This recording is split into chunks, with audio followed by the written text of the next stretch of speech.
Question number 7. The variation with extension of the tension F in a spring is shown in figure.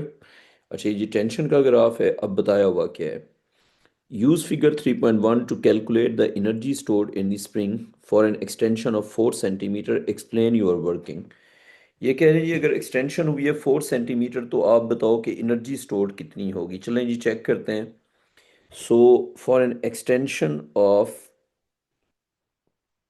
4 centimetre बेटा यहाँ तक हो रही है एक्सटेंशन 4 सेंटीमीटर की तो इस 4 सेंटीमीटर की एक्सटेंशन में दे आर आस्किंग कि what will be the energy stored now you know that के area of force extension graph is the energy stored तो will calculate the area of force extension graph and that will represent the energy stored तो हम इस graph का निकालेंगे area जो कि हो जाएगा energy is equal to area लेकिन यूनिट कन्वर्ट करना है ठीक है एरिया तो ये क्योंकि ट्रायंगल बन रही है ना तो 1/2 इंटू एक्सटेंशन इंटू फोर्स तो 1/2 इंटू एक्सटेंशन हो गई 4 × 10⁻²। और 4 की एक्सटेंशन पे जो हमें फोर्स मिल रही है वो है जी आपकी 150 से 200 वी हैव 10 डिवीजन्स 155 160 65 70 75 80 180 तो इट्स 180 न्यूटन तो हमारे पास जो आंसर आ जाएगा वो होगा 1/2 इंटू 180 इंटू 4 इंटू 10⁻²। तो ये हमारे पास आंसर आ जाएगा 3.6 तो ये हमारे पास आ जाएगा 3.6 और ये जूल्स तो energy stored for an extension of 4 centimetre is 3.6 joules. Now the next part B पे आ गए जी हम अब The spring in A part is used to join together two frictionless trolleys A and B of masses M1 and M2 respectively as shown in figure 3.2. अच्छा ये दो trolleys हैं trolleys frictionless हैं इनको ज्वाइन करने के लिए हमने क्या यूज़ किए स्प्रिंग यूज़ किया The trolleys rest on a horizontal surface and are held apart so that the spring is extended. The trolleys are then released. Trolleys को कर दिया जी release. अब पूछा हुआ क्या है? Explain why as the extension of the spring is reduced, the momentum of trolley A is equal to the magnitude but opposite in direction to the momentum of trolley B. अच्छा अब वो कह रहे हैं कि दोनों ट्रॉलीज का जो मोमेंटम है वो इक्वल और अपोजिट क्यों होगा so that total momentum can be conserved देखें इनिशियली ट्रॉली स्टिल है तो उसका इनिशियल मोमेंटम क्या हो जाएगा जीरो अब जो ट्रॉलीज पे फोर्स लग रही है वो स्प्रिंग से आ रही है that is internal force so since there is no external force and the only force from the spring is internal so the system is isolated and total momentum is conserved तो हम इसमें ये कहेंगे कि since the total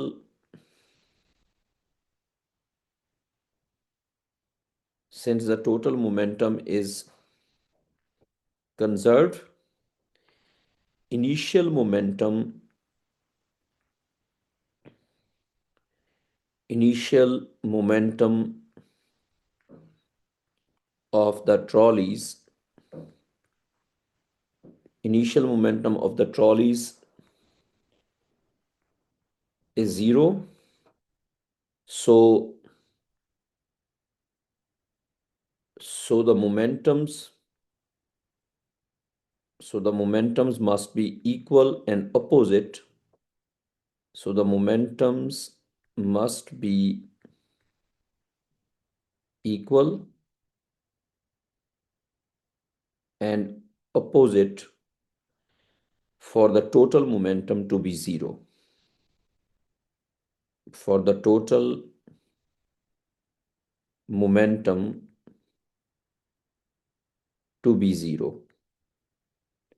तो momentums अगर equal और opposite होंगे तो ही टोटल मोमेंटम क्या होगा जीरो होगा। अच्छा, अब हम आ गए जी सेकंड पार्ट पे। At the instant when the extension of the spring is zero, trolley A has speed v1 and trolley B has speed v2. Write down an equation based on momentum to relate v1 and v2. तो हमने एक equation लिखनी है momentum की और हमने v1 और v2 को रिलेट करना है। अच्छा, अब हमने इज्यूम ये करना है कि ये जो ट्रॉली है जिसका मास m1 है, ये मूव कर रही है विद वेलोसिटी v1, और ये ट्रॉली जिसका मास है m2, ये मूव कर रही है with velocity v2।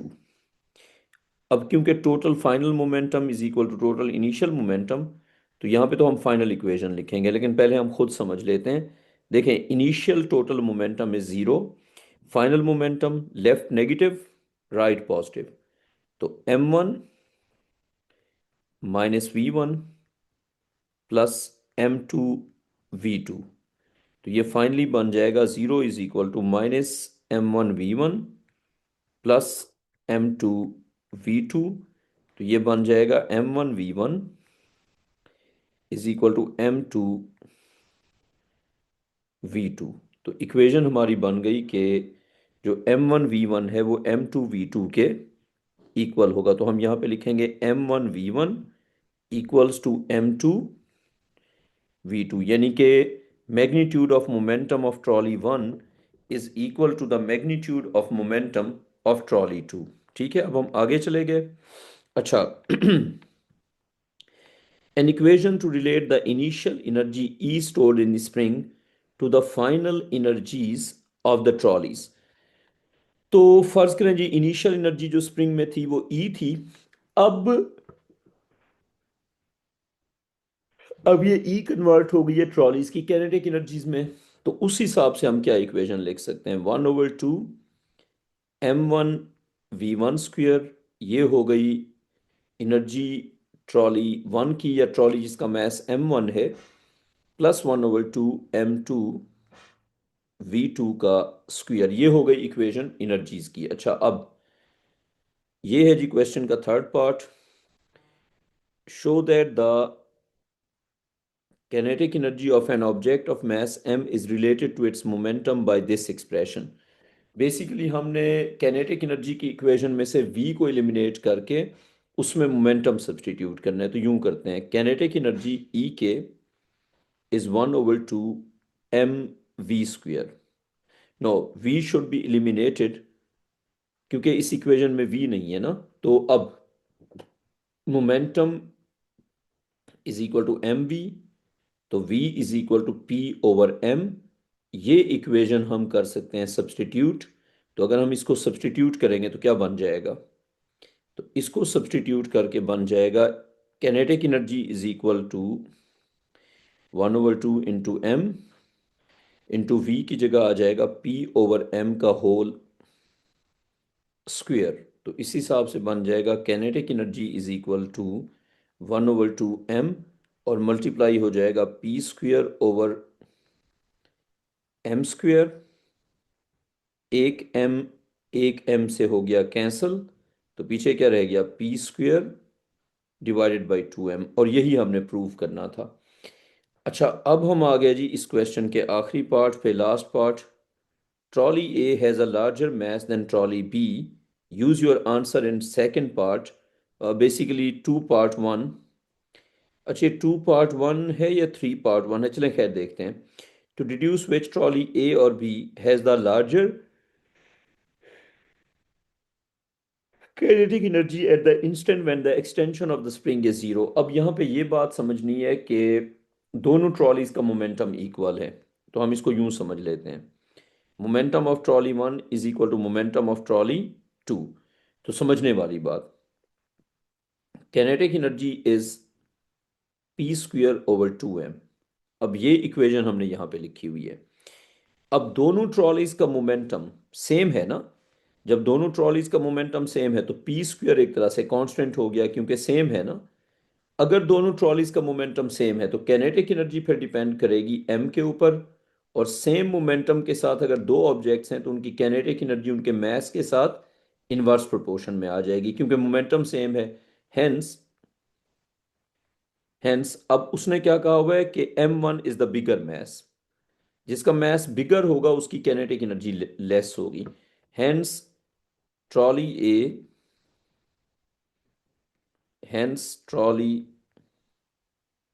A having hence trolley A having bigger mass will have